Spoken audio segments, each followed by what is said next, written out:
Thanks for downloading this episode from Teachers Talk Radio. You can find the full schedule and listen back to all our shows at ttradio.org. Enjoy the podcast. Good evening and welcome to Teachers Talk Radio on Thursday, the 30th of November, the last day of November. Your students will be opening their Advent calendars tomorrow. And here, right on time, it's the one and only Brent Poland. I'm shocked. I am shocked. You've never been on time before, not while I've been hosting, and you're here bang on 7:30. So congratulations, Brent. I just do that to annoy you because I know it winds you up. I'm only joking. No, You've I'm wound not me up one of. more being on time. I was going to do a little bit of Well, ad lib. you gotta do the unpredictable sometimes to keep people on their toes. Yeah, I am not the greatest timekeeper in the world. I think it's a bit of an Irish thing. We're a bit more lax on time. Timetables are a little less sort of thing. But yes, got a show tonight where I want to actually get into a bit of what Spielman said last week. Obviously looking at her sort of outgoing statement, and there was something in her outgoing statement which I thought was quite interesting, which was this idea of the social contract between families and schools breaking down, and it seems that she is throwing COVID as the kind of the curveball that kind of broke a lot of the system and broke a lot of the sort of the relationship between schools and pupils. So I want to explore that. Do we think it is COVID? Do we actually think that this social contract, so to speak, has broken down? Do we agree in part with that, or do we think it's something more that's going on in society or schools, academization, funding, SEND provision? There's a very nuanced discussion about, well, what is this idea of the social contract, and has it, broken down, and is it really, COVID was the catalyst for this, as she is suggesting? I think, like a broken watch, I think, it has the time is right once a day. I think there is something in what she has said there. Unfortunately, it got clouded in that all the other things that came out with her last sort of her last report, and then very much was overshadowed by her quite insensitive comments regarding the death of Ruth Parry. And of course, this week we're seeing the inquest into that, which is quite insightful as well. So I'd like to unpick that comment, which I think has got some merit, this idea of the social contract between families and schools. Talking about the inquest, Yeah. Brent, it's been really interesting to follow, I think. And we don't quite, because we're teaching all of the time, we can't quite follow it as it happens. But I always like to catch up on what's happened in the day and the evening. One of the things which I've noticed is that this has had quite a lot of cut through with teachers who generally don't always focus on sort of what's going on in the wider world of education, because not all teachers do. But this inquest, I've spoken to teachers who normally, stuff's going on with Ofsted and Spill and whatever, and they're like, well, I kind of know what's going on. But this inquest, people seem to be really following it, and I find that fascinating. I think you're right. I think it has. I think because of just Ruth was one of us. She was just one of those teachers that you would have been privileged to work with, and from everybody's, obviously we kind of, those of us who never knew her got to know her by all the testimonies of those who did work with her. And I know her sister's done a great job of and the family's done a great job of fighting in her stead and not letting this go. And I know that we saw, some other head teachers go in and support, didn't we? And say, look, this wasn't right. It just didn't sit well with us because it's one of our own. It's one of our own who went into the job, and basically you could sense just loved the kids, loved the job, loved being a head teacher, threw a heart and soul, blood, sweat, and tears into creating a school that, from even reading through the Ofsted report, apart from that horrible line and that horrible, criticism, which seems to have been unfounded, that it was a school that I'd be proud to have my two children attend. And that, I think, has struck a chord with people within the education establishment. I'd say we're all Ruth in that sense, because we've all had that feeling of a sense of injustice and unfairness. of either an Ofsted report, an SLT, or an inspection, or we've all felt at some stage in our career that we've just been unfairly treated by a organization within the education system. And I think that's where this is cut through, is that we can relate to it. We can almost imagine somebody we know who is a Ruth, who has suffered in education and has sadly left the profession, or unfortunately in Ruth's case, she left us. And I think there is something about that she just represents, for me, the canary in the coal mine.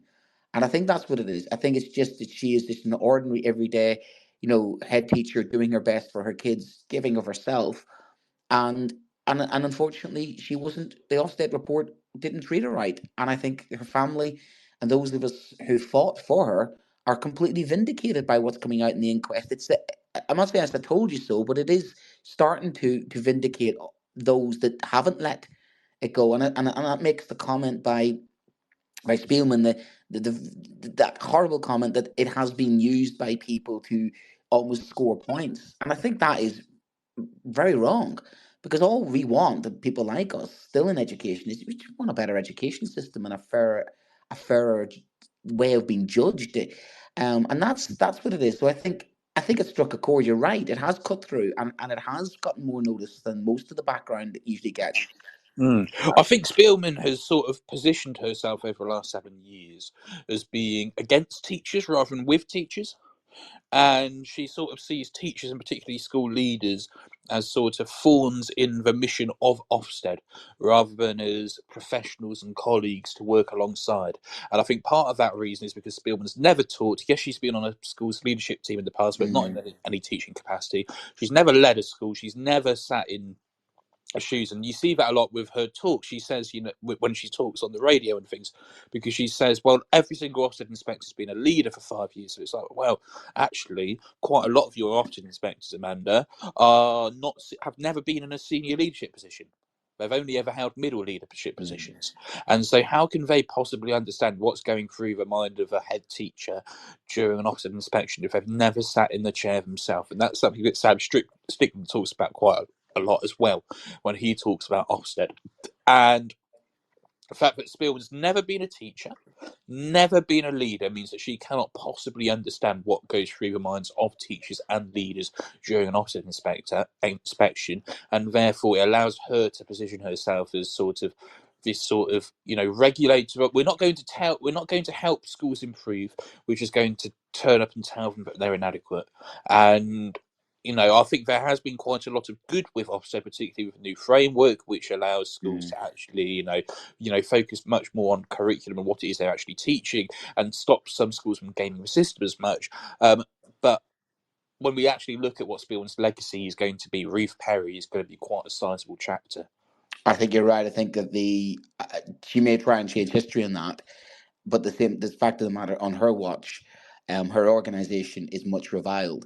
She's done one of the things that I think is quite difficult to do sometimes in education, because we educationalists do like our debates, we do like our arguments, we do have our different positions.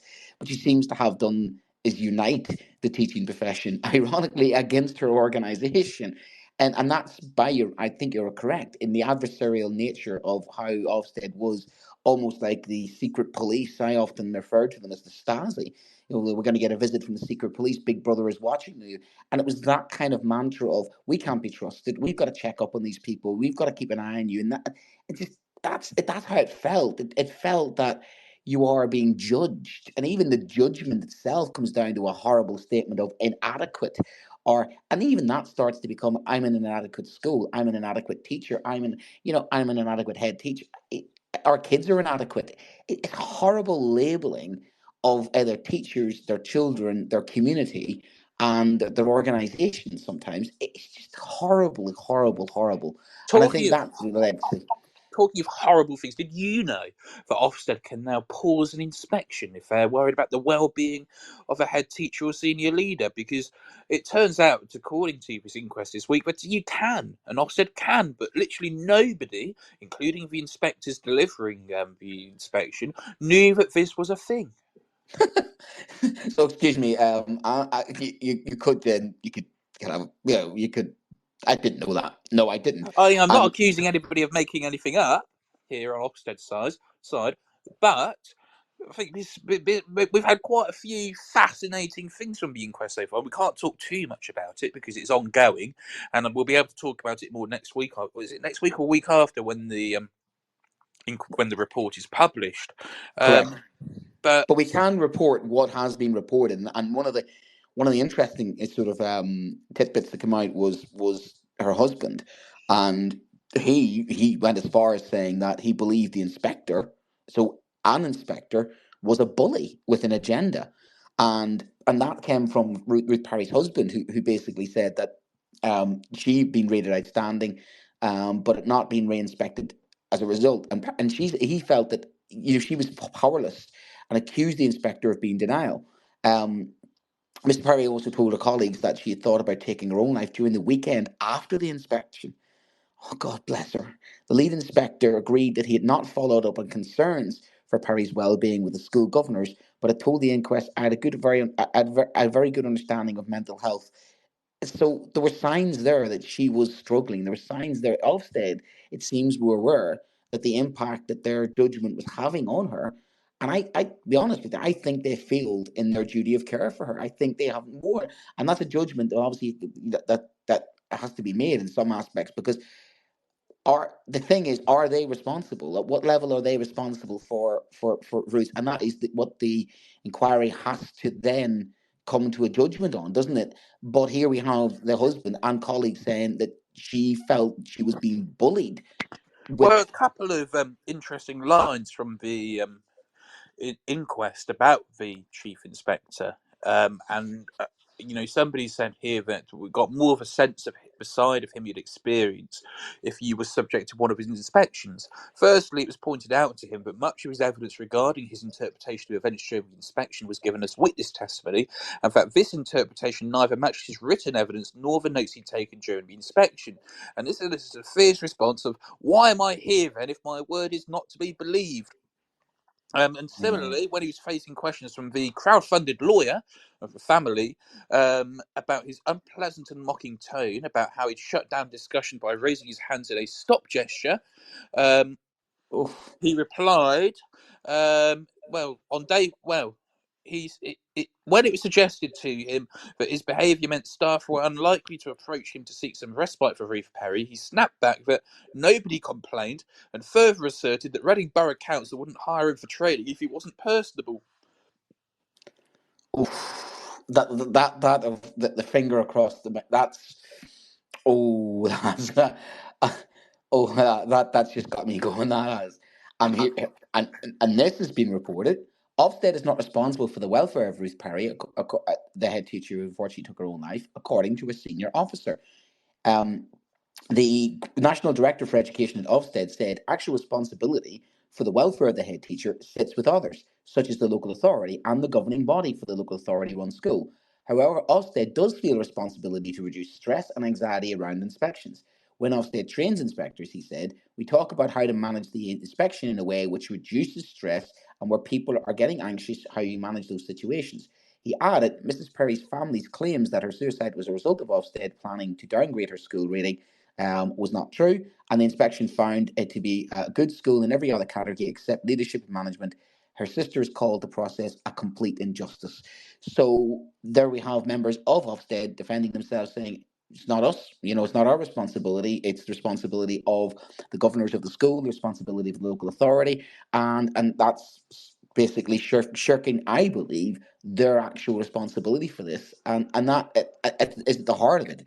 It really isn't it when you think about it, and that's all come out this week. The other question, of course, and Hmm. I've forgotten what I was going to say now. I'll try and remind myself.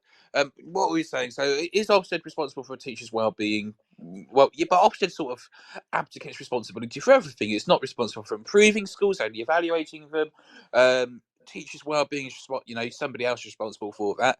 It seems as though Ofsted just rock up, come in, tell a school how good they are, and then go away. And yeah, I think I don't know what's going to happen after the next election. Labour talk about a sort of report card thing. I've got no idea how that would work and be different because whatever's introduced will be the new high stakes judgment. Oh, here's a question for you, Brent. And bear in mind, we are Teachers Talk Radio here, and one of our main responsibilities is to stand up for the hard-working teachers and leaders across the country. But my question is, do you sincerely think that 89% of schools in this country are good or outstanding? No. I think that's a politically motivated way. Look, do I think that statistics and damn statistics? Do I think that governments basically give you the example? Margaret Thatcher removed calculations and changed calculations for unemployment data 14 times in the 1980s, and every time she did, an average of 50,000 people disappeared off the old unemployment register. So you have this in other walks of life when it comes to government statistics and government figures. We are living in an age of how information is used and spread around. Do I trust that the government is saying that the 89% of our schools are good or outstanding? No, I don't.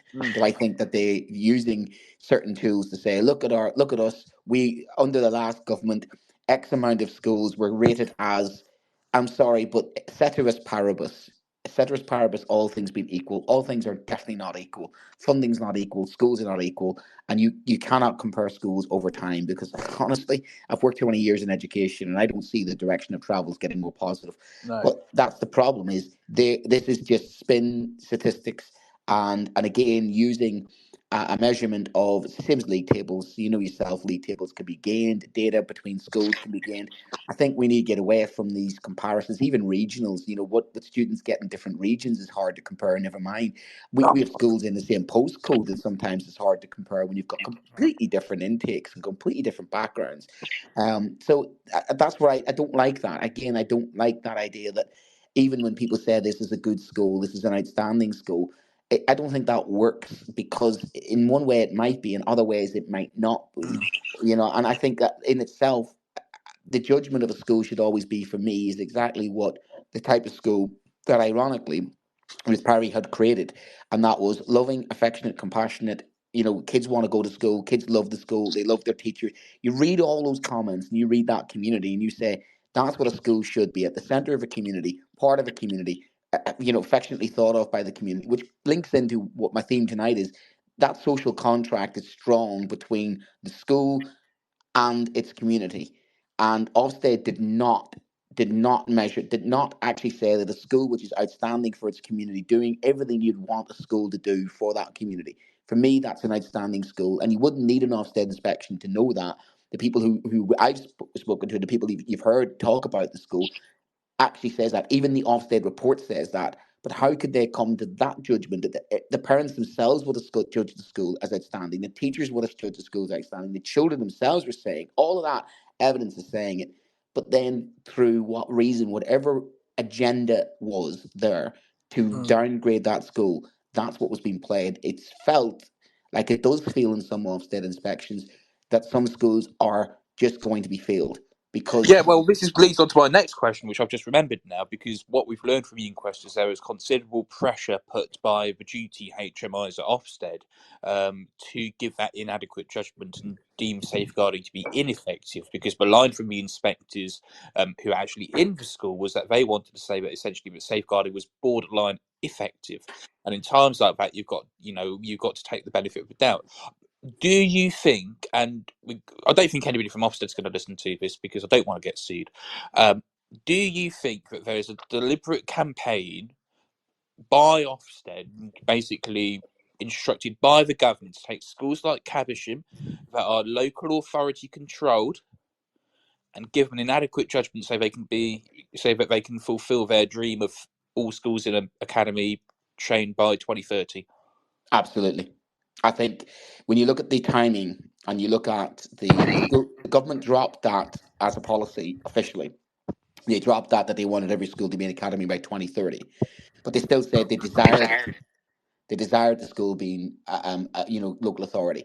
Do I have instances where I've seen other schools being taken over by multi-academy trusts? Absolutely. My own multi-academy trust only exists as a protection, and it was to get all faith Catholic-based schools in a certain area under Catholic school control rather than have it gobbled up by another organization. And that's kind of what's been happening to a lot of schools. They've just been, how do we say it, bought over like venture capitalists. It's just like, here's the school, it's inadequate. It's going to be taken over by this Multi Academy Trust, and here it's now sponsored by. And I'm sorry, but that's what's been happening in education. And yes, some schools have needed help, but then comes in the new branding, the new uniform, the new this, that, the other, and all of a sudden they're reinspected, and it's like, wow, they're better now.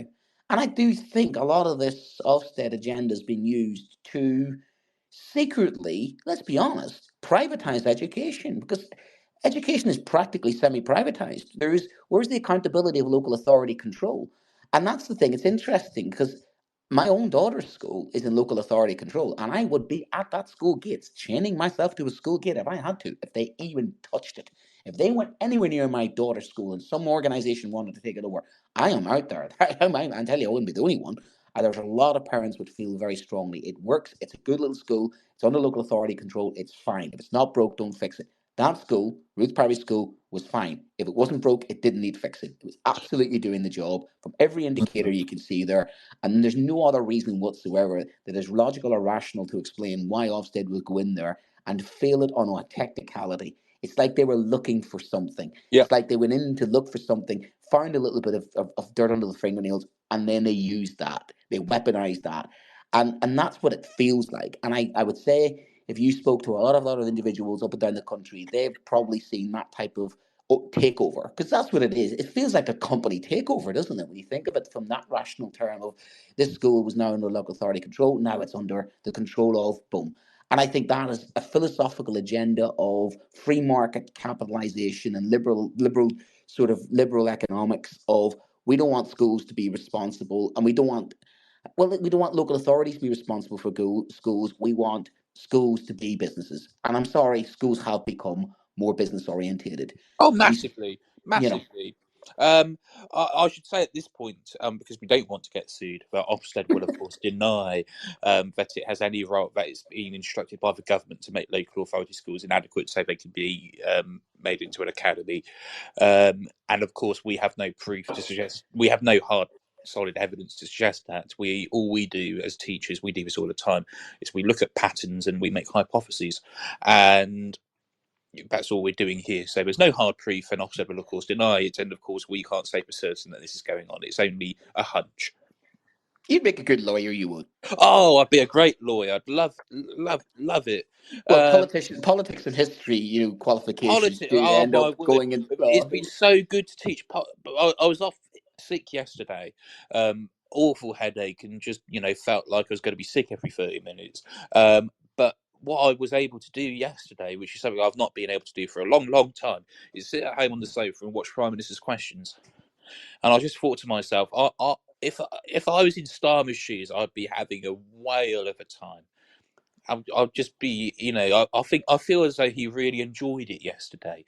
And that moment when Lindsay Hoyle turned the microphone off on Sunak, as he was saying, Britain's not listening, I just feel as though that's going to be a footnote in a chapter of a book somewhere in the next few years. I think James Cleverly is going to have a footnote. That's a clinker, isn't it? You know what I felt like? Felt like the kid in class that has said something, and you've got it. Is he still denying it? Yes, and it's so still denying obvious. it. We need a head of year 9 in there. Read down, play the recording, and go. So go on then, James. What are you really saying then? It wasn't me, sir. It was somebody else. I mean, isn't it? There's a guy in government who basically turned around and said something about another MP's area, and he's caught quite clearly audibly, and then he's banged her out. And his first response is, I didn't do it. No, I didn't do it. No, I didn't mean him. Sorry, I meant. I know. I was something else. And you're like. You're acting like you're right. You're acting like a year 7, year 8, year 9. You're acting like a lower school kid who's basically banged her right. Who then goes, sorry, it wasn't me, it was them. We were all talking. And you're like, these are the guys. And I mean, you answer the question of why are the social contract being broken? The thing about social contract is the social contract between government and its citizens is absolutely, completely rocking at the moment. And we saw that again during COVID, because the social contract between government and citizens is we elect people in charge, we hope that they act in our good stead, and they have an obligation to ensure our safety. That was always the social contract. Always the unwritten rule that we entrust our government with authority and power to rule over us, in order to make sure that they have, at the first and foremost, they defend the country if it's under attack. They have a duty to defend the country. They have a duty to ensure that your citizens are safe and that they are looking after our best interests. And when you look at the social contract, which we're going to move on to in a second, in schools, that social contract in schools is always parents will support schools, parents will send their children to school, they'll make sure they have the correct equipment, they will try as best as possible to support the policies of the schools. And that was always, we invest in schools. Schools are ours. We care about schools, and schools are where we send our children. And we trust that schools do the best for our children. And there was that kind of holy trinity of the child, the school, the parent, and all sort of working in the same tandem, that we all understand each other's roles, we all understand what it is we're expected to do. But this is where it's all coming, the wheels are coming off. But going and making the link, when I was on talking on national media recently, when somebody said, well, why is discipline so bad in schools? Why is it discipline? What's going on? What's different? And my actual response was, how can I hold the line with children and tell children to follow the rules, when the very people in charge of the country, who are meant to be a party of law and order, are breaking the rules in the very government building where the rules are being set? And here we have another example of, a government minister who swears at another, calls another government minister a horrible word, which if you caught that in the middle of a classroom, he's on a fixed exclusion. The guy should be straight out of Parliament and banged to rights. But there it is. He's not being held to account. So I find it quite fascinating. What's happening to society mirrors what's happening in Parliament. And then people are wondering why schools are struggling, because we're holding a line. We're trying to be standards. We're trying to hold some moral kind of compass of, here's right and wrong, little Johnny. Here's the difference between right and wrong. And I had a lesson about a year and a half ago. I was teaching Oliver Cromwell, who's controversial, obviously, in my background.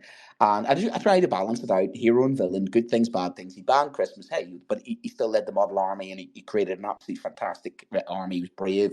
He did a lot of good things, brought Jewish people back, which was something that hadn't been done before. So he has his good points. He has his, obviously, the situation which he did in Ireland and Scotland. And I tried to show the balance both sides. You can be both a hero and villain, nuanced argument. And there's a piece of evidence in the textbook which has Oliver Cromwell at his daughter's wedding. He banned Christmas, he banned music, he banned alcohol, he banned this, he banned that. And the kids are always shocked, like, why the Christian guy banned Christmas? And they're like, I don't know, you want to ask the guy why, it's sinful. It was too much drinking, it was too much fun, and there's too much, debauchery going on at Christmas, too much present giving, it wasn't pure enough. And then it shows his wedding, his daughter's wedding. There was music, there was alcohol at his daughter's wedding. And one of the kids looked at me and went, Sir, so he's in charge and he's telling people what to do, and he's banned all these things. But for his own daughter, I went, yeah, we have a name for that. Well, that's hypocrisy. Speaking of which, Matt Hancock was at the COVID inquiry today. I haven't finished. I'm nearly, just give me a second. I'm nearly there. And what he turned around and said, he goes to the kid, straight to the horse's mouth, you're right, kid. He goes, so that's just like the guys in charge of government at the moment. I'm like, there you go. History is a way of repeating itself. That of what I keep telling you about the patterns of history. But yes, Matt, wasn't he? I didn't see much about it.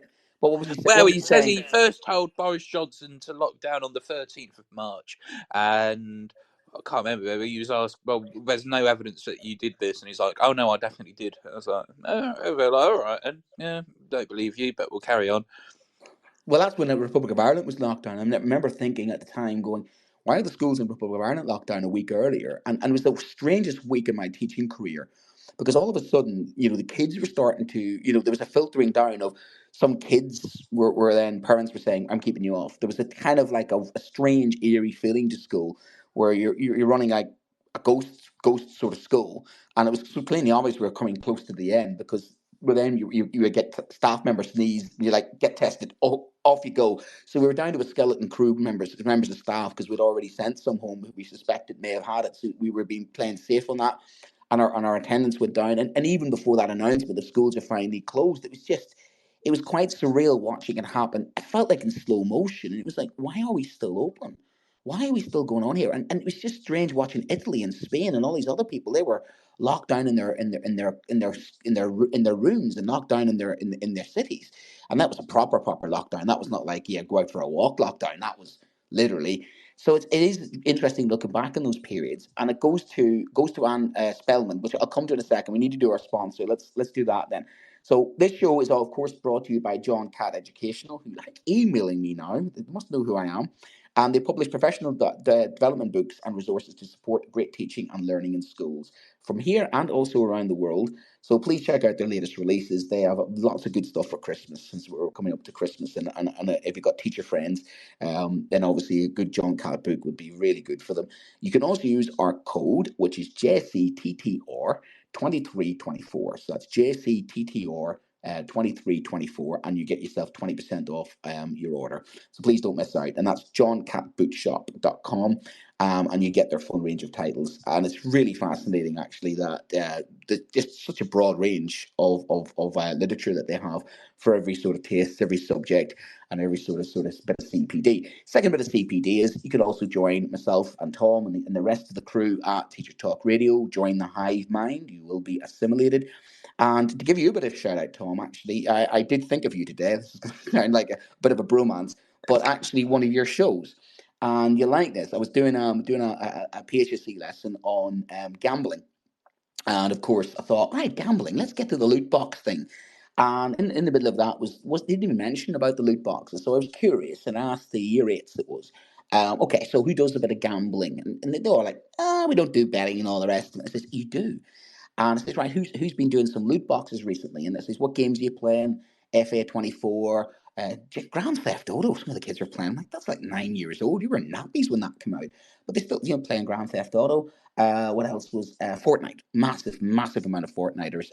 Funny enough, when I said Minecraft, there's two hands went up, and that's not cool any longer for 13-year-olds. That's too childish.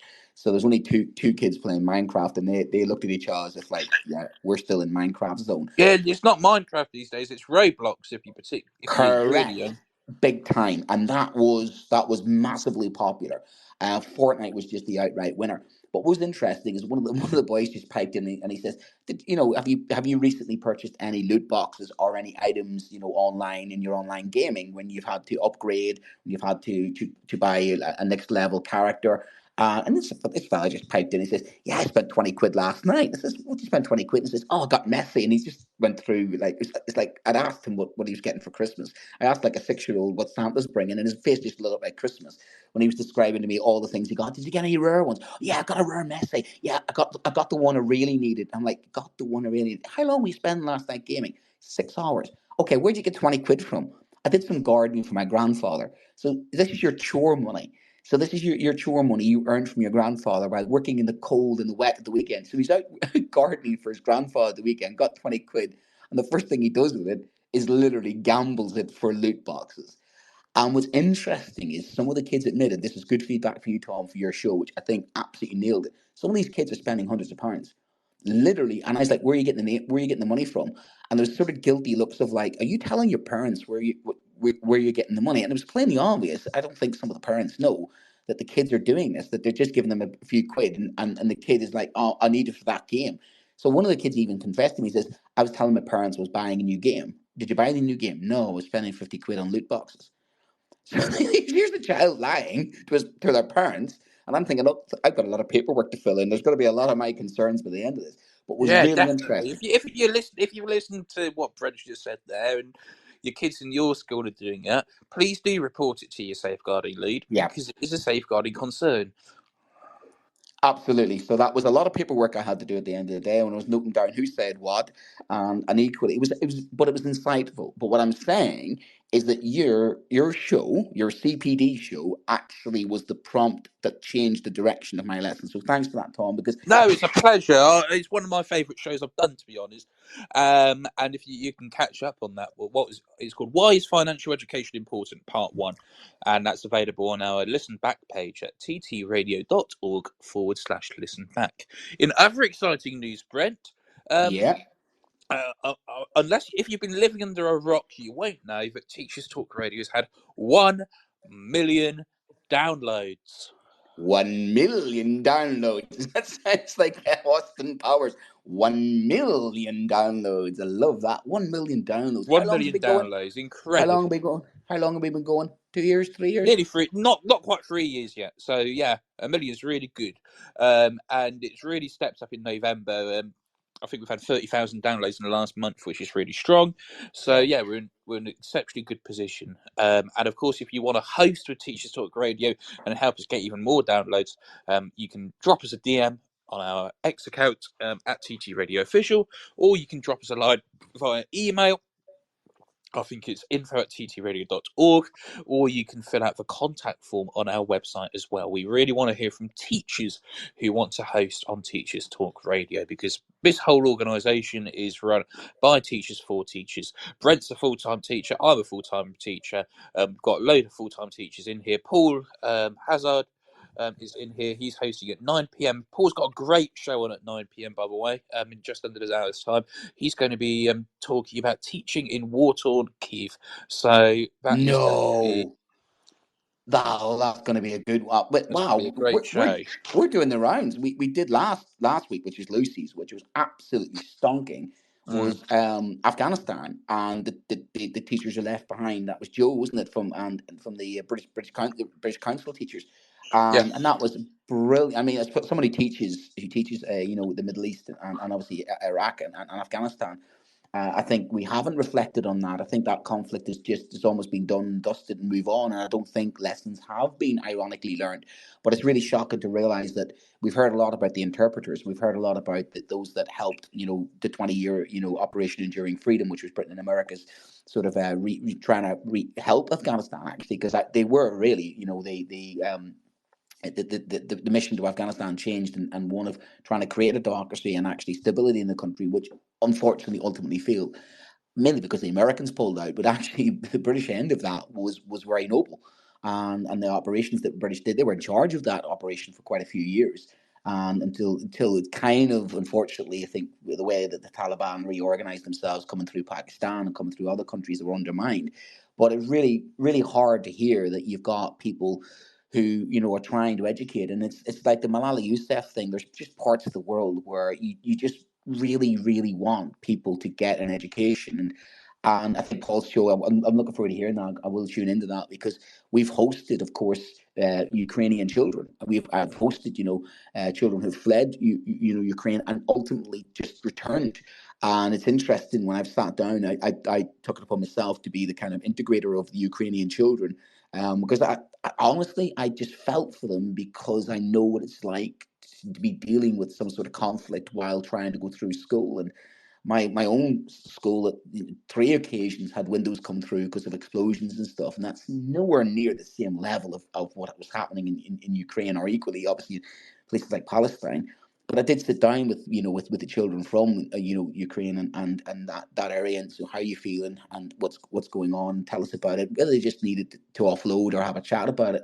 The language barrier is a little difficult sometimes, so I hit upon using PowerPoint with the audio. So actually, it was quite interesting. One of the students, when I was teaching lessons on trying to teach him history lessons, and I had my PowerPoint set to Ukrainian, and at the end of the lesson, bless him, he came to me and says, I don't speak Ukrainian very much. I speak Russian. So there's me thinking I'm doing a great job here. And more I got to know him, more realized he was more from the Donbass area, which was actually under Russian control. But some of the stories were very difficult to hear, and obviously, the trauma that they were going through. And I do think of the kids that have gone back, and I hope they're okay. So that'd be an absolute stonking show, Paul. I really look forward to listening to that. Coming back to my own, we're looking now.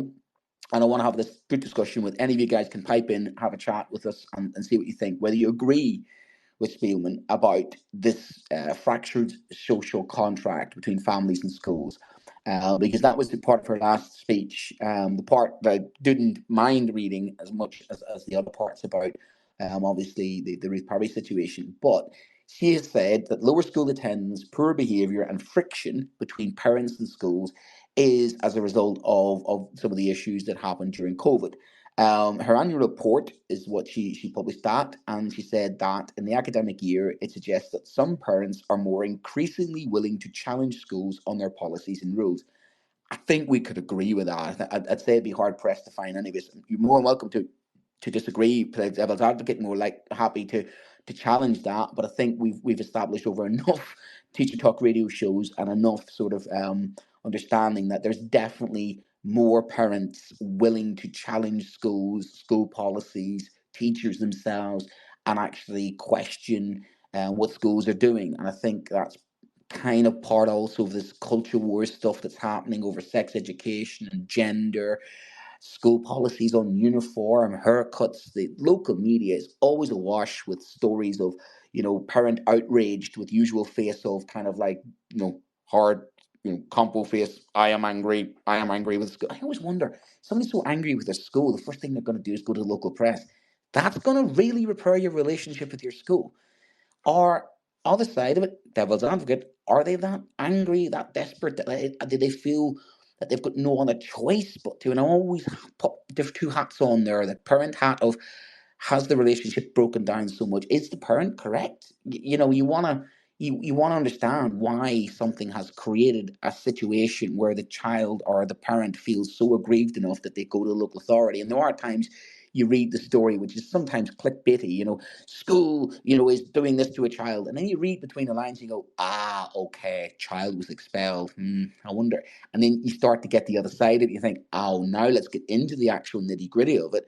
There's more to that. And sometimes how those things are reported can be very misleading, because they've gone with the line of the parent, and the parent is right to challenge because that's going to get them more hits. And your local newspapers are awash with these small stories. Child not allowed to go to their formal or their prom because, a child sent home because of inappropriate skirt lengths. I mean, we all see them. Inappropriate haircut.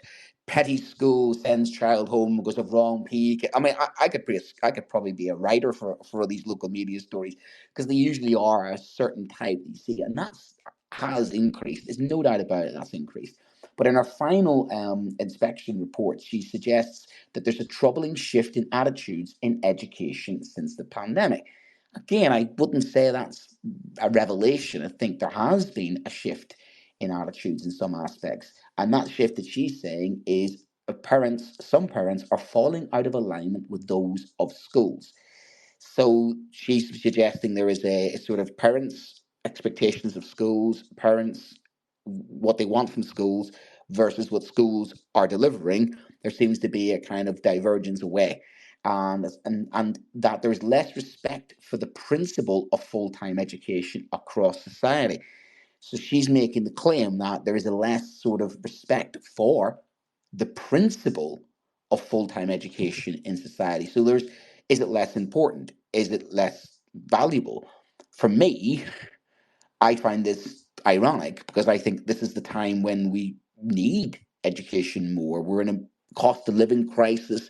We seem to have widening social differences. We've got social mobility, by all measurements, is going the wrong direction. And one of the silver bullets, according to our Prime Minister, is that education is one of the silver bullets that can solve a lot of society's problems.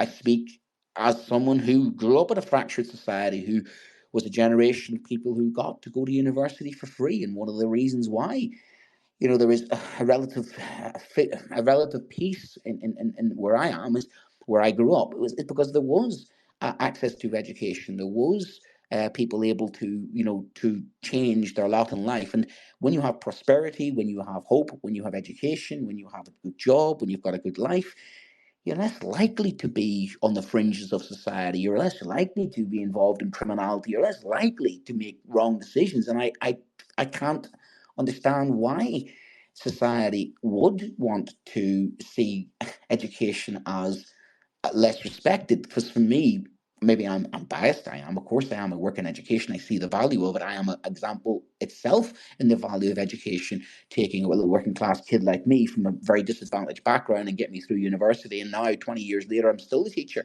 I that's why I'm still in this game. I still think that education is probably one of the most important things for our children. It's the Maslow hierarchy of needs: safety, food, water, education. For me, that's the order I'd put them in. But if she's saying society seems to value education different, and quote unquote, there is less respect for the principle of full-time education. So what do you think? Do you agree? Do you think she's right? I dare say it. we have to take the fact that we may have opinions about Spielman because of other things, but take it on this alone. Is she actually correct on that? Is she making a fair judgment that there is less respect for education? I've just seen I've got a couple of comments. See, has anybody made me some comments? No? Oh. Paul has said, an Yes, ongoing Paul. battle with pupils is with those who don't value the work ethic or see the value in succeeding at daily tasks in lessons. Why do they have this attitude? I know. I think Paul and I are in the same mind on this. I think if we can solve why they've got this attitude, I think we should sell that, because that's, for me, is the golden bullet. That's the golden bullet that solves a lot of our educational problems. Is why do some children, why do some families, why do some people not value an education that's free? Because that's the other thing. It's like, I don't know if it's appreciated how. It's going to sound whiny at me as a teacher, but I think of how I was taught to how I'm taught now, and I literally stay behind every week for my year 11s, and I give up my free time. I buy them pizza sometimes after every half term, and I've recently hit upon, like, I think they just take me for granted. So they were being critical of how the lesson style in the last couple of lessons, because I just basically want to get their heads down and get them stuck into work. I'm not there to entertain them. I'm there to educate them, and there's a lot of content to get through, and I give them lots of lessons on the page. Here you go. Here's an hour. Get your head down. Get on with it. And they were like, we don't want to do this. We don't want to do this. And I was like, what? You don't want to do an hour's solid hard work? And they were just being a little bit not very nice towards me. And I said, you know what I'm going to do, guys? I'm going to go outside for 5 minutes and take one of those famous rest breaks. You know, one of those famous cool down periods that you guys get these days. So I'm going to go outside. I'm going to take 5 minutes to compose myself and get a bit of fresh air, because I'm feeling a bit got out here.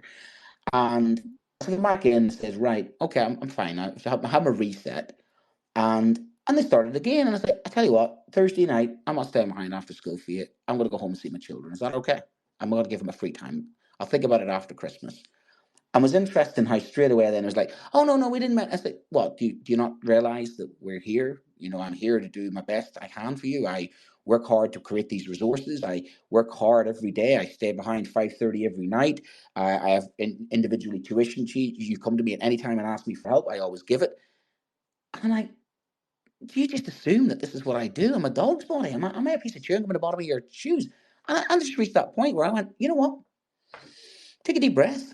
I think you just don't appreciate me. Fine. So I withdraw my labour. And that's just what I've done tonight. First time I've done it. And there were two kids arrived and said, are you staying tonight, sir? No, I'm going home. Oh, okay. Now, I just wanted them to remind them that they think I'm there to basically take a lot of that grief. Or is that now what happens? The more that you do, the more is expected and the more it is. And I think that's a mirror of a lot of schools. We are doing a lot. We're doing more than we've ever done. I think we're working harder than we've ever worked. I think we're under a lot more pressure than we've ever been put under. I think we're more responsible for exam results that are outside our control. When you look at all of the evidence, again, one of our shows was saying 0.4 or 0.5 of a grade is the teacher, whereas 0.4 or 5 of the grade is attendance. So why should I be slaving and busting a gut when it's just, oh, well, that's what you do? And one of the children just turned around and says, well, it's your job, isn't it, sir? Yes, that's what you're here for. If you don't like it, just do a different job. And I felt like saying, you know what? I might just do that. And who's going to teach you then? You can go and tell you what you can do. You can go and teach yourself then. If you think there's a replacement out there for me, then go on ahead. You go on ahead. If you want to replace me, you go on ahead. Sorry about that. Sorry if I'm not good enough. And that's just how and the thing, I don't know how you guys feel about it. That's just the conclusion I came to, where I had a bit of an epiphany where I thought, what am I doing? I'm a mug. I'm an absolute mug. I'm doing everything. And the more everything I do, they want more. And I love the kids. I think the world of them. But I don't think they, or sometimes some parents, actually appreciate the little things, the hard work that we do. Quick to complain, not quick to support. And that's one of the reasons why I went with the story tonight, because I started feeling that way a little while back. And I thought, this is not me, because I'm the guy that opens his classroom to the kids when it's cold. Come on into my classroom. Closed my classroom the other day because there's just food all over the floor. And I thought, fine, hold on a second here, fine. I'll let you into my classroom and you ruin it. I'm going to close the door. And I'm one of those people that defends children and says this generation of children are no different to any other generation. But even I'm starting, who's in the positive side of kids, who works really, really hard and builds really positive relationships. So even I'm getting a little bit fed up. And I tell you the thing that I'm getting really annoyed. These poor children suffered under COVID. No, no, no, no, no, no, no, no, no, no, no. Hold on a second here. Many of them sat in their rooms for 6 months. If they had no internet, they would have been suffering a lot more. Many of them, by their own admissions, were saying, we sat in our rooms for 6 months and did what? Designed 500 TikTok videos. You know, this whole mantra of these children suffered a lot. I tell you who suffered a lot. Nurses suffered a lot. We kept the schools open. We suffered a lot. There's just, I don't feel appreciated. And I think a lot of schools, a lot of school teachers are at full capacity. They're beyond their remit. They're way beyond their operating kind of, mode. We're on mission creep. We're social workers, psychiatrists, midday supervisors, teachers, therapists, teaching subjects well outside our own field of expertise. I mean, I'm doing computing at the moment. Last year was physics. And I don't think I'm unique in that. I think this is a story that's replicated across education. And then you get Spielman while in going like, well, the contract between schools and parents is broken. Well, part of that reason is because we have never been supported by Ofsted. We never get supported by the government. We don't get supported enough by parents. It's a damn lonely thing being a teacher sometimes when the kids will criticize you, their parents will criticize you, your SLP will criticize you, your head teacher criticize you, the results criticize you. Gee, it's just bloody relentless at the moment. It really is. And I think she's right. I do definitely think she's right. But I think responsibility is where the problem doesn't lie. I will take some responsibility for children's results. Absolutely. I'll take some responsibility for some children's behaviour in class if I've applied the wrong behaviour strategy. And I do. I'll hold my hand up and say, maybe it was too hard on that kid and I'll apologise the next day. But there's a lot of focus on us and not a lot of focus, I think, on those people who really are responsible for the children's education. It's the primary educator. It's got to be not only society, it's got to be the people who own those children, who are their children guardians and are their children parents. And I am a parent myself. And I do think a lot of parents do the best job they can do. And I think some of it is explained by the busyness of parents, 2 or 3 jobs, the cost of living crisis. Some parents are just doing the best they can in the situation they're in. And that's the way it is. It's a societal issue. It's an economic issue. It's a postcode issue. It's a lack of social services issue. It's individual for different reasons. So there is definitely a thing, I think, and I'm open to any sort of feedback on anything said, whether you agree or disagree, or maybe I'm just getting a little bit tired, run down end of year, and maybe the kids criticizing me is just sort of tipping me over the edge a little bit because maybe they're right on some of the things I have to think about. Maybe they are right. Maybe they are. Maybe I have to take that on board. We have to sometimes be critical, but it's interesting that we always have to be critical, and and we have to reflect, and we do, and we have to think about our lesson style, our teaching style, our delivery of the resources, the type of resources. We're just constantly reevaluating ourselves, aren't we? Constantly, sometimes criticizing ourselves, which I'm open to. But for me, I'll accept criticism. I think it's fair, and I think schools will accept criticism as fair. But I think we're set up to fail. I think it's almost becoming an impossible job. I think it's becoming impossible to please everybody. But as soon as somebody doesn't get what they want, it's kick-off mode. And I think that's happening a lot, that the more aggressive people who threaten, and what's interesting about Ofsted is that they've said, and Spielman said this, that she's had more Ofsted complaints, more referrals to Ofsted. It's like everybody's running to Ofsted, almost like, I'm going to get you into trouble, and using that as a kind of stick to beat their schools with. I think there are some parents out there who are literally bullies. Sorry, I think they are. I think they get what they want. They will undermine some teachers. They will undermine some head teachers. Why are 9% of head teachers just simply, walking?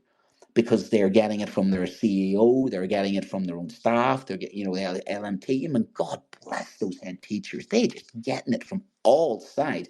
And then they have to manage the finances. Wow. I mean, that's just an impossible job. And must be such an impossible job when you are constantly second guessed, constantly undermined. And where is the support coming from? When you used to have local authority schools and you had governors of 20 or so, you would have collective responsibility. That seems to be less of an issue these days, doesn't it? There seems to be like less collective responsibility, and it's almost like you are to blame. What have you done? And literally that level of responsibility for teachers, for some of us, is difficult to stomach. Because how far responsible are we for the children that we have? It seems that these when something happens in society, they go, "What are they teaching them in schools?" And I hear the next person that tells me, "What are they teaching them at schools? What do they think we do all day long?" You know, but it's like there's a problem in society. That's it. What are they teaching them in schools? Oh, and schools need to teach. Do they think we have got that level of control over curriculum? Do they not understand that we can't just go, "Oh, here, we're going to solve society's problems by what? Turning on a sixpence all of a sudden and doing something new?" And we do sometimes. We saw with Andrew Tate. We do respond quite well, quite quickly to some of the things in society, and we try and do that as much as possible. But we have such a curriculum that is so boring. It is so industrial. It is so content heavy. I've got children so overloaded, and I can say this in all confidence. I'm teaching alternative provision education to a couple of children in year 10. It's a revelation. And I had some parents even last night, and I love my parents' evenings, and they're exhausted, and I'm probably a little exhausted after last night. And it was great. Talk to parents, speak to them straight face to face, and it builds that relationship. And one of the most essential things you can always do is just talk face to face to somebody. Know that you put a face to them, they see you, they talk to you, and it just helps build that relationship. It's brilliant. But one of the parents who I'm teaching the child alternative provision to, I'm also teaching history, was so grateful of like, "You're teaching my child to do interview skills. You're teaching my child about compound interest."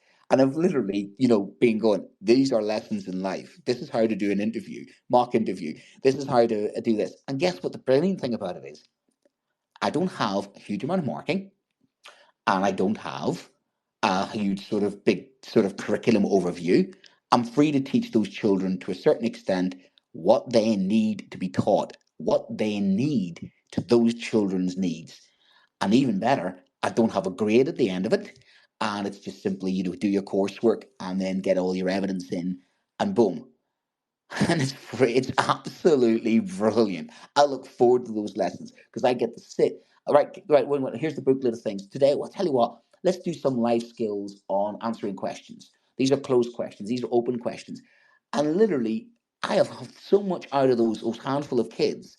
But to have the parents feedback and go, "Thank you," they're learning so much in that alternative provision. I says, "They're not going to get a GCSE grade out of it." And the parent looked at me straight in the face and said, "I know they've got all those other subjects, all those 10 other subjects, and they're already overloaded."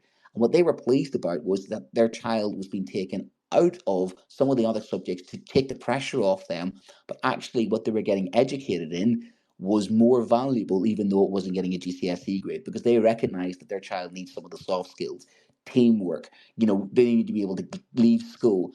And my first response to them was, I think every child that I'm teaching would actually benefit from that type of curriculum. But no, you can't do that because open bucket, closed bucket, here, bucket, that bucket, flicking bucket has to be serviced because we have to get our point score up. I'm like, oh, for flipping hell, these kids need an education alternative provision. They need financial education. They need education on how to survive in the world. And literally, what are they getting us doing? Here's a lesson on the page. And that made me think, I'm sorry to those kids, and I will ease off them a little bit once they've realized that they have wounded me. But I am going to them. Here's a lesson on the page. Here's the content. Get through, get through, get through, get through. Go more. And I'm overloading them. But what am I to do? I have to get through a curriculum, which is, as, and Tommy, you're a historian like me, is an absolute monster. And I Oh have my ability. word. It's horrible. Yeah. And, No and, and it's idea. horrible. It's not how I would teach. It's not how I'd want to teach children. No. And I I think think about they're. all of it. I think about all of the great stuff that I do with year 7, year 8, and year 9, and even sixth form. And then I look at GCSE and I'm like, I have to compromise on good teaching in order to get through a course which is too busy. It's just too much. And when you've got a range of abilities, you'll have children who, Oh my word. You've got kids, yeah, all over the ability range. And Yeah, history in particular has a big problem nationwide about the number of grade threes compared to a number of grade fours. Many more students nationally who get a grade 3 in history compared to those who get a grade 4. Yeah. Whereas in English and in maths, it's the other way around. You have more students getting a 4 than a 3.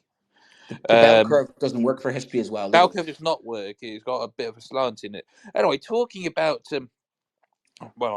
yeah, we've got Paul on the line for you, Brent. Oh, I love when Paul chips in, my good friend from my ancestors' homeland, Paul. We have established my grandfather was born in brutal Bootle in West Derby. Indeed. How are you, Brent? Are you okay? I am. I think I'm having one of those weeks that you had a couple of weeks ago when I'm just like, feeling like, you know what? And I just, you have that low moment when you think I just felt unappreciated. And it was the thing of, do you know what I do for you? Do you know how far I go for you, lot? You ungrateful. But in reflection, it was them crying to me to saying, we want you to be teaching us the way we know you can teach us, the way that you fun. They want fun Poland. They want fun Brent. That's what they want. Yeah. And what they're getting is kind of functional. We've got to get through this course, Brent, because and maybe they're partly right, but at the same time, there I am slavishly trying to produce resources for them to make their life easier and go, here's a lesson on a page, here's all the information I've chunked down, here's your sources, come on guys, you've got 15, 20 minutes. But they're looking at me going like, yeah, we want you up there being the sage on the stage. And I'm going, can't do that, can't get the time to do that. And maybe they're partly right, but I'm stuck with the curriculum. I'm stuck with trying to do the best. And it's that kind of thing of, I'm doing my best. If my best ain't good enough, I'm really, really sorry, but this is the best that I can do. And maybe some of them are doing their best. And I just think it's the system it's not getting the best out of me, and it's certainly not getting the best out of them. So we had a poor chap who was covering our PPA a little while ago. He came in on his first PPA session, and the head teacher said, "Just let him do what he'd like." Do you know what I mean? Let him sort of integrate himself with the kids, and they get used to him, and he gets used to them. And after his first day, it was like the kids love him. Oh, he's absolutely amazing.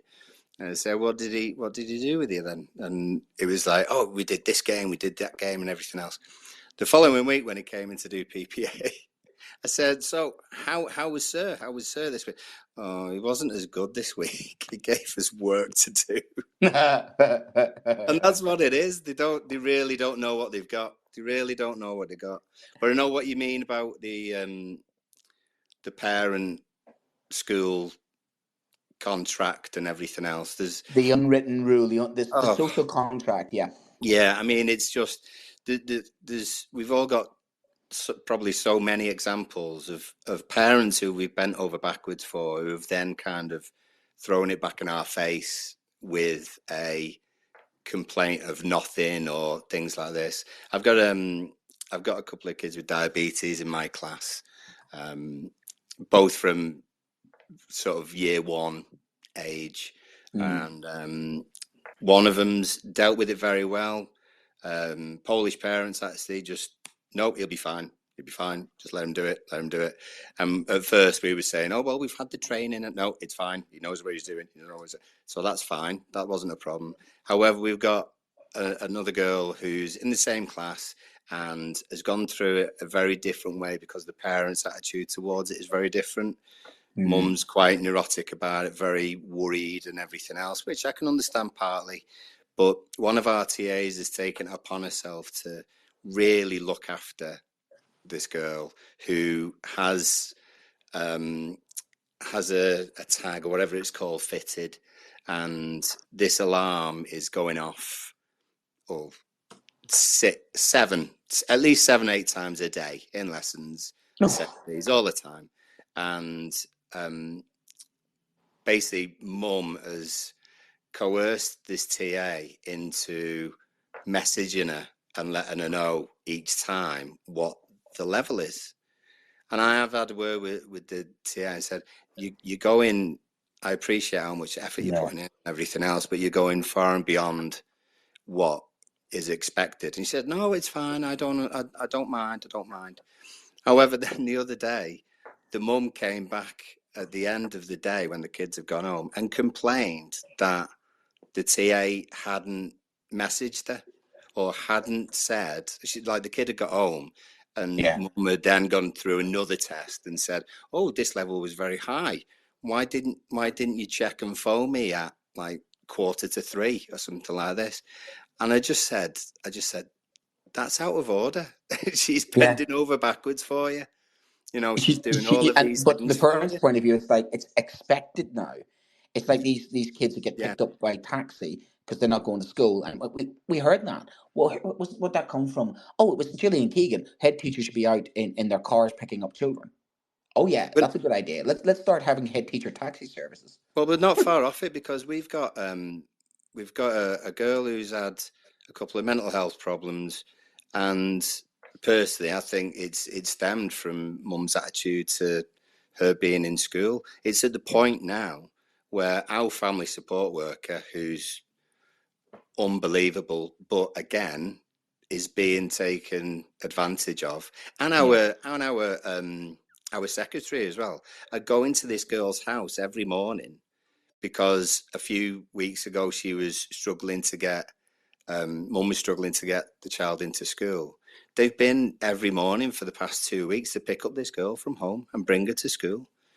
And it's not because mum can't get her to school, it's because mum can't be bothered to get her to school. And so we're doing what we would do as teachers, as 100 things before being a teacher, bending over backwards and going far and beyond. And then the child, and then if you had one time you couldn't pick the child up, it would be, why haven't you? And this is the thing. I mean, my dad always, my dad's a plasterer, and he's a working class guy, but he's always people smarts. He's one of those individuals like your taxi drivers who've got that level of intelligence. He's brilliant on quizzes, but he's always good with people. He handed that kind of every sort of quality down to me. It doesn't matter who you are, what you are. And he always said some profound things. I mean, he's not listening, so we can get away with this because he'll think I'm kind of sucking up to him because we have that adversarial father and son thing going on, you know. We never tell each other how much we think, you know, but it's that kind of thing. You know what we're like with our parents. But he always said to me something that does stick with me. He says, the more you do sometimes, son, the less you're thought of and the more people expect of you.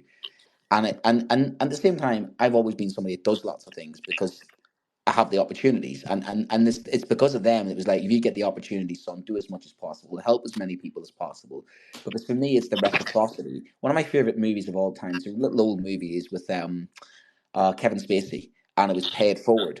And it's about a school, isn't it? About a schoolboy who just does this thing about, I do a good turn to somebody else, and they in turn do a good turn to somebody else, and they in turn do, and that's what we build. We should Pay it forward. Yeah, it's beautiful. Yeah. And that whole concept of you help people, and in return they help you. And you're absolutely right. You do get some parents, you do work so hard for the children, work so hard for them. And as soon as you do something slightly wrong or say something they don't like, they're straight on at you. A complaint comes in, you're like, what? Yeah, what? And I've had that recently. I sat down with a parent, and actually they were like, you didn't give my child the allocation of the time, blah, blah, blah, blah, blah, blah. Have you read his this, that, the other? I'm like, yeah, I have. And in fact, I think if you recalculate the taking out of a question, they were well within the time allocated. And I was there in a face-to-face sort of meeting with, and then straight away it was kind of de-escalated very rapidly. But the email tone and this email and this almost consistent of the complaint has to go straight to a head teacher, not to you any longer, not to you, the teacher, any longer. And that's the thing, it's sort of bypassing of kind of like, I'm going straight to the top. It's like we're a customer service in schools. I've said before, like we're Starbucks. Can I see your manager, please? What's wrong with the coffee? I don't like you. I'm not talking to you. I want to go straight to the manager. We've almost created a society, and this is again Ofsted, because Ofsted is, if parents complain, Ofsted comes in. I think governments have successfully created and undermined schools enough. The parents are so entitled now and so kind of like, schools are not doing a good job. Schools are not doing a good job. I'm going to complain. I'm going to go to the press. I'm going to go and literally, maybe sometimes there is some value sometimes in those complaints, but there's just a culture set in of that, isn't it? Of expectation of, well, I send my child to school, you educate them, and I still maintain the primary educator is the people responsible for the children. And when you look at the time that we have those children, 198 days a year, isn't it? 190 days a year, and you see them how many hours a day, over 190 days a year. You think, well, what impact do we actually have? We do have an impact on our children, and schools do have an impact, but there is so much expectation on us to, I think, override what is happening at the rest of those times. And I think it's really difficult for us, especially when you are dealing with, I think some of the parents, to summarize what you're saying, Paul, I think I'm saying as well, I think it's the parents that need the help sometimes more than the children. I think some of the parents are the ones who aren't getting the help because there isn't the help out there when it comes to Sure Start clubs. There isn't out there when it comes to mental health provision. I know that my wife's a psychologist, and part of what she does sometimes is she's not helping the person who's got the needs. She's actually helping the people around the person who's got the needs, because they are part of the issue, and solving their issues helps the person with the needs. And I think sometimes we're trying to educate the people who are educating the people. We saw it during COVID, didn't we? That, we send homework home to some families and there just isn't a laptop. There is a digital divide, or the parents can't simply do the homework because, I'll be honest, you're a primary school teacher, Paul, you can back me up on this. I can't do phonetics. I can't do. You tell me there's no way God screen or I can do. I can't do it. Oh, this is hilarious. Right. I had PowerPoint on today and I was doing I put subtitles in PowerPoint. And apparently for some reason, I can't, when I say now, it comes up no. It won't pick up in my Irish accent. And not no. So and the kids and literally as it was narration of the lesson, it was a computer lesson and it was with networks. And okay, I want you to do the work now. And it comes up, I want you to do the work no. and every time I kept going, now, it kept no. I even changed it to French. I went, now, and it came up no. I'm like, even in French, you can't The pick thing it up. is as well, the old sort of schemes and everything were very, very southern accent kind of based as well. It was very castle and Bar, half and grass. everything else. It's changed slightly, but mainly because the people who were teaching it thought, I'm not saying Do you switch your castle and sat nav? half, What accent go do down you the switch? path. I mean, that's not it. You can tell from my accent, I'm never going to be saying that kind of thing to kids in my school. So, it does alter a little bit. Does phonetics? How does phonetics come across in Scouse, my friend? Just to interrupt, gentlemen, it's worth pointing out that this show is brought to you in partnership with John Catt Educational, publishing professional development books and resources to support great teaching and learning in schools around the world. Have you checked out their latest releases? Use the code JCTTR2324 for 20% off your order. That's JCTTR2324. Don't miss out. Visit johncattbookshop.com to explore their full range of titles and advance your own professional development today. Happy reading. Now, Brent, I'm not sure if you've seen the comments. I've pinned one to the top of the space. Can you read it for us? Oh, don't put me on the spotlight. Oh, Brent Poland was my. Oh, excellent. Brent Poland was my GCSE geography teacher. Honestly, he was the greatest teacher. Who's this? Which Lewis is this? I always get my designer and cyber space. Come on, Lewis, pipe in there. Go to the request. We've invited him in. Good, come on. He's got a beard. Wait, Lewis got a beard. Come on, look. My gosh, he's grown up. They always grow up. Come on, Lewis, pipe in there. Come on, talk to me. You can tell these guys all the stories. Oh God, don't know. I want to keep my listeners. Yes, Siri and all those can speak Northern Ireland. It's true. Siri can. Siri is interesting, actually. This it's very, very true. I always put my sat nav to the softest Irish accent, which is always very, very good as well. So it's turn left, turn right, and funny that my wife has done that too. She calls him Sean. So we put the sat nav to Irish voice, which my kids sometimes find hilarious when some of the words come up. And it's like, we get that. I even get the kids who always playfully sometimes there's some words that like fair trade. So Lewis would back me up on this. I cannot, people cannot distinguish when I say fair trade, which is kind of like giving people a fair price for their goods, which is, helping fair trade. And then there's fur trade, which is, skinning little animals alive and getting their furs. So I had a lesson once. I was going, okay, we're doing about fur trade today. Sir, is that not banned? Is that not illegal? No, it's not banned and illegal. Fair trade's not banned and illegal. What do you mean? We go into the co-op, they've got that little symbol. There's the symbol for fair trade. No, the other fair trade. No, what fair trade are you talking about? Oh, you mean fair trade. So yeah, it does sometimes. Beautiful thing of having an accent and being a teacher is sometimes it does throw up some very lovely sort of moments when you have to laugh at yourself, and that's one of the beautiful things about being a teacher as well. So let's go back to it. Let's go back to the social contract then. Do we then agree that, I can't believe I'm saying this, that Amanda Spielman is correct that unfortunately the social contract seems to be fractured? She's not saying broken, fractured between schools and parents. That parents are less likely now to send their children to school, which would explain why attendance has dropped. They are more likely to take them on holidays. They are more likely to see that education is less important. What interestingly she is saying as well is that there's an unintended consequence. And I thought this was interesting, that the unintended consequence was actually the job that we did during the pandemic. Now, going back to what Tom was saying, and Spielman's not exactly, a practitioner in the class and is an outside person looking in, but she does sort of suggest that the job that we did, and it's quite a compliment in some ways, is that the job that we did during COVID actually has the unintended consequence. The fact that we were able to do remote learning, the fact that we saw more children working from home, the fact that we could send resources home to children, and in itself has weakened schools in a sense that, more people are homeschooling now. And that also, giving the work to parents made more parents probably think, actually, hold on a second here, I can do the job of a teacher. So there might be something in that where some parents themselves, as I say, if parents say they're primary educators, I was talking to a person tonight who's actually a homeschooler and is completely loves homeschooling. They have a group of people around them, and they suggest that they can do the job of teaching the children better than it can be done in school. And who am I to argue with a parent? The parent is saying, I know what's best for my child. I want to educate my child. I'm not going to argue with people if they are educating their children. Because for me, I just want the children to be educated and I want the best for them.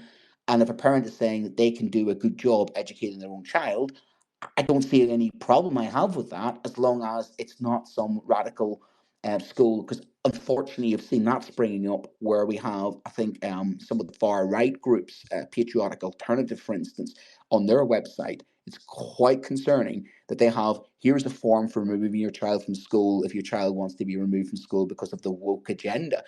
And there is an increase in people being pulled out of schools for that type of thing. And I do worry about those children falling in the cracks and radicalization. And you talk about, your grooming and your county lines. The thing about the accountability is that schools are a place where you can see the children. They are a place, as we said earlier on, with the likes of the gambling, where we do provide the services of, I think, get talking to the children, finding out what's going on with them. If you have a child who's got issues at home, we can help sometimes resolve those issues and equally draw attention to those issues. And there's that kind of extra layer of accountability that schools sometimes are useful in identifying those problems and those issues and facilitating a solution to them. But if you have all these children being homeschooled, where would they go? Who would they talk to? There is the isolation of it. And one of the good things about school, but can also be a disadvantage for us, is they're social places where people make friendships. School isn't just about the learning, it's about the learning environment, it's about those rites of passage. It's like going to university and managing your finances and having a few shandies. There's part of the whole rite of passage of school is navigating your way through school, figuring yourself out, making friends, losing friends, relationships with people. I think there's a lot to it that we've all benefited from aspects of school. We know the negative side, of course. There is, of course, your bullying. But then again, that doesn't just happen in school now. That's happening on cyberspace. It seems that, there is the culture of that happening in society, regardless of school. So I think, has she a point there that we in some ways have done ourselves a disservice, and that the job that we did during COVID ironically helped weaken that relationship? Not that we intended it, between home and school, and obviously give parents more ideas that they could educate their children. Or, as horrible as it may be, I often hear this is said, and this is no criticism of some when you don't know the situation, but some parents were unhappy with the education that was set during lockdowns. That, there seems to be a mixed bag of what some schools did, what some teachers did. What some stepped up and some just sent the work out. I mean, it seemed to be no universal sort of service provided by every school. It depended how many volunteers for teachers, depending on the nature of the school. You know, there was lots of parents out there who will swear blind that the school was closed. They got no resources. They got no contact from the parents. I can only speak from my own experience that that's not what we did. It's not the type of school I'm at. We made sure we sent food parcels out to the community. We looked after the kids as much as possible. We brought in vulnerable children. We had a vulnerable children every day in school with a skeleton crew, and we as much as possible tried to send out as many resources as possible, do as many online lessons as possible, and I'll be honest, I missed the kids. I volunteered as much as possible to go into school because I wanted the contact. I didn't like being at home in lockdown. I didn't want to be in lockdown. I wanted to be in my classroom teaching my kids. But is that the case? It were schools in some ways the arbiters of their own doom, in the sense that we have showed that there are alternative ways to educate, and that school is less important. Or is that again another one of those COVID smoke screens? Is another one of those? It's not exactly, I think, fully true. So what do you think? Are we yes or no? Do you have an issue on that? Oh, children mainly absent through illness and the immune system has been hit with COVID infections. Joe, that's a really good point. Children are mainly absent through illness. Yeah, I have noticed a lot more illnesses. I have noticed even more cautious parents. There's not just more illnesses, but actually wanting people to stay off of their ill. There's definitely more, I'm not saying fear, but more caution about children coming to school not well, same as adults. And I think that's definitely a COVID sort of fear. But you are correct. There are, I think, a million or so children who would be on that watch list, wasn't it? Immune suppressed children with treatments, asthmatic children. Same goes for adults as well. There is a group of children out there. And ironically, I felt that some children with neurodivergence were actually thriving while they were home and being homeschooled. And in fact, I know in particular, there's a child both Tom and I have taught in our careers who absolutely thrived during COVID because mum was in the background listening to my lessons and actually was taking part in my lessons, which I absolutely had no problem with because they were fully, I got some feedback rather than a blank screen. It was great to have at least somebody reply back to me and you go, hello there, hi everybody, cameras off. All right, okay. Is there anybody going to give me feedback? Hello, is there anybody out there? And there was a parent practically involving them in the lessons. Brilliant, come on in. It was a GCSE class. But they came back from the COVID sort of a couple of months off. They came back absolutely thriving because school to them was a place of too many people, too many kids in corridors, too noisy, and they could basically work from home. Well, there we go. Working from home seems to be more the thing. So working from home for some children, is that okay? I mean, is this something that's a positive? Because some schools are overcrowded. Do we need some children to be educated at home? There is an alternative way of looking upon it that some parents have opted and said, let's take our children out of mainstream education. And maybe they're right. Maybe the parents are right. They know their children. And who am I to criticize parents if they're criticizing some schools? As a parent myself, schools don't always get it right. We do make mistakes. We are fallible. Some of that's explainable with the job that we're doing. And obviously, as teachers, you put your teacher hat on and you defend teachers, but you do read some of those stories in the newspapers, and you do think somebody has been a little bit silly there. Somebody has, and you think, oh, but then you read between the lines and you go, hold on, there's more to it. So I do think there's no smoke without fire. I think there's a definite. My feeling is that schools have become more corporate. Schools have become more removed from parents. They have built weaker relationships. COVID hasn't helped. But I think there's many things going on rather than just COVID. I think she's wrong, Spielman, when she says this is just because of COVID. I believe, in my estimation, in my opinion, and you'd agree or disagree, that this was happening before COVID. And like many other things, for me, COVID is just accentuated that sort of weakening of the relationship between parents and some schools. I think that would be my read of it. You can agree or disagree, and welcome to message or welcome to pipe in. Joe said primary parents send more kids in for the second lockdown. They had a real appreciation of what we did. I'd agree, absolutely. Some parents were so pleased with what we did. Sadly, that's been eroded by the media and the government since. Joe absolutely nailed on. I think it's almost like what we did during COVID has been forgotten about. We got clapped about. We were almost as widely thanked as the nursing profession at some stages, not as near, but we were on that list of people that was getting well done to the teachers and thanks for coming in, well done to the teachers. And it was like even schools stayed open. All of a sudden, when it's mentioned in the media, schools have been magically closed. And you're like, I felt actually, and Joe, you might agree with me, and you're more welcome to pipe in as well if you want. It's almost like what we did during COVID has been airbrushed, gaslit, and forgotten. And schools have gone from being open all the way during COVID to almost magically being closed for some magical period of time where all this damage has been done. And that's not my recollection of it. We weren't closed that long in that sense. And even when we weren't fully closed. And equally, we were still delivering lessons. As you rightly pointed out, many of the parents were very grateful and sitting in with my lessons and actually enjoying them. And that's not the experience I had. But has it suited the agenda to vilify us now because we aren't playing ball, because we've gone on strike, because we are questioning, because we're annoying? I'll be honest. I posted this week, and I think my theory, and I'm going on record of saying this in 20 years' time. I'm going to. Hopefully, I'm not right. I think we are being slowly hollowed out as a profession. I think we are schools and mainstream education. I think in the future we are an industrial system in a sense that we were a one size fits all for industrial society. We're in a post-industrialist society.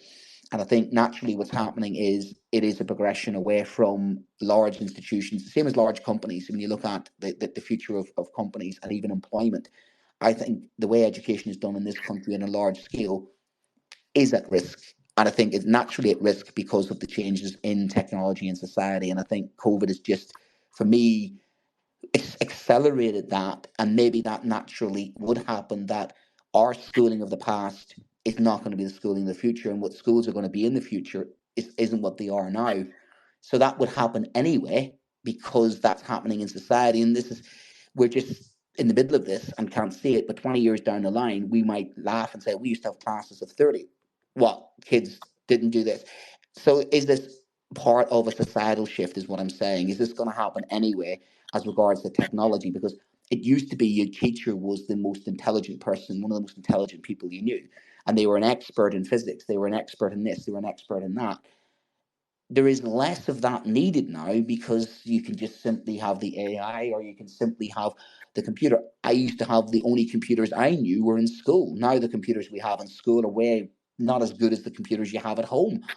So there's a definite feeling, I think, that education is at risk in its current form of, in some ways, changing to, we don't have kids lined in desks. We don't have.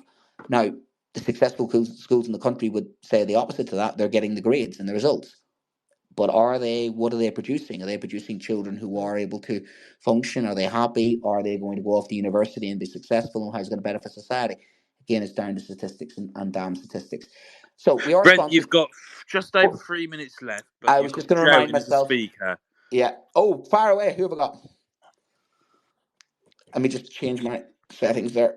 Hopefully, Jay can find the mute button or the unmute button, which is in the bottom left of her screen. Hello, Joe. Hey. Hi, Brent. Just going to say, yeah, agree with lots of things. I think it's multiple issues, isn't it? It's society is changing, accountability, everything lands on schools. Parents don't seem to be accountable. The government's certainly not accountable. It's never anybody else's fault. We're picking up more social services, more mental health problems. You know the drill. I don't think it comes down to one factor, but I do think parents, like over the last 15, 20 years, this has been coming down the road. And I think, like you say, the COVID factor increased it, and the vilification of teachers in the media have definitely increased things. But it's how do we turn that round now? It's not going to be an easy fix. Yeah, you're right, because it's everything's so scrutinized, and all the good stuff that we do. You're right, all the good stuff that we do doesn't get talked about, doesn't get thanked. It's like one of my colleagues said that they had a really good set of results last year, and they'd been criticized the previous year. And I walked and says, they're really good results. Well done with that class. He says, you're the first person to say that to me. He says, well, I suppose if you didn't do so well, I'd know about it then. The whole positivity seems to have gone, isn't it? There's no kind of like, But even that, I mean, it's nice to see one of my ex pupils there, and one of the reasons I still love this job is I do get the appreciation of some of my ex pupils who then understand what the job that we are doing, and it's lovely to get that, and it's lovely to get the parents' support. But the number against is increasing, isn't it? And the number for is kind of going the other way a little bit. We still get those good parents, we still get the magnificent children, but the worst is getting worse, and the criticism is getting louder. And it's like a smaller group of individuals are getting lots of traction, isn't it? Like those news stories that are small, like the Furby things. Here's a classic one, isn't it? That was all made up. But that made national press, this idea that teachers were allowing children to become, identify as cats. And it's all complete nonsense. But that went through to the national media. And you think, what about the state of our building? What about those things? And it's like, there is a kind of criticism of us that's easy to almost do. I equate it to a bit like the campaign against the European Union, which I'm not getting into it too much, but that was a long game of 25 years where every story was, and they used to make it up. Europe wants to straighten our bananas, wants to straighten our sausages. They're after Newcastle brown ale. And all that was actually all nonsense. But it didn't have to be true. It just chipped away and made that impression and changed people's impression, that long burner, So is that what you're thinking? How do we turn it around in the media? I think we just keep doing the job that we're doing. And you're right. If we win more parents over by the job that we do, and the good ones out there, hopefully will have our backs more and maybe need to be empowered more. But maybe it's one of those things, unfortunately, Joe, it might be when we're not there that people appreciate you. They appreciate you when you're not there. When they see the job you've done, they don't, what do they say? You don't know what you've got until it's gone, isn't it? Yeah. But I mean, the thing is with the parents as well now, it's interesting that it tends to be our younger parents, and they went through the system of SATs and they went through the newer stages of curriculum. And I think the way schools have changed, and like you say, with all the pressures and all the curriculum, we've lost what school used to be about, and that developing the love of learning and the enjoyment factor. And I'm guilty of it. I mean, a child came to me today after registering. They're starting to tell me all this story about what's going on at home and what they're excited for at the weekend. And I was like, yeah, that's great. Right, anyway, we've got to get on now. And then I'm thinking, what the hell am I doing? I This know. poor kid. And you feel so guilty, me. don't you? And you feel, but then you hate yourself, which you think, what have they done to me? What have they created? They're turning me into a monster. Exactly. I'm becoming this machine, this cog in this network of, let's churn out these robots, let's churn out this corporate image, every classroom being consistent, every teacher, having to teach the same curriculum. I loved my primary school education because I was like 70s generation. And I had teachers that were dead into the Victorians. We studied them. We did all sorts on them. We had, secondary teachers that would choose what text they wanted us to follow, and they were passionate about it. They were specialists. Yeah. And they were intrinsically motivated, and they passed. My art teacher was like, my primary school teacher was exactly that. We used to go for nature walks in the countryside. I knew what a drumlin was when I was about 7. I knew what glaciation was. They just had that freedom to impart knowledge in a Yoda kind of way, in that kind of, they were there, they were teachers, but they were knowledgeable, respectful people. And also, my parents had such reverence for them. There was that aspect of, your teacher was a person that was looked up to, respected, liked.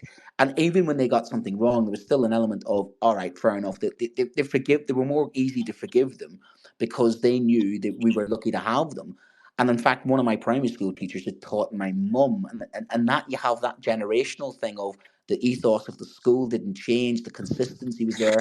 You're right. We are losing that consistency, and I think you've got a really good point about some of the younger parents because they've been institutionalized themselves. They haven't got that sort of buy-in of almost like they haven't got that memory of schools like in the halcyon days of fun, freedom, and everything else. But thank you, Joe. That's absolutely spot on. I think you've really an interesting point actually about some of the younger parents. I never thought of that. That does actually ring through a little bit with what I'm saying as well. And being of a similar generation. Time's up because don't you give me the time's up. Your time's up. Much like an online parents every appointment, Paul Hazard's over on Podbean talking about please, by all means, shift the over to Ukraine war zone. So you've got about a minute to wrap things up now, Brent.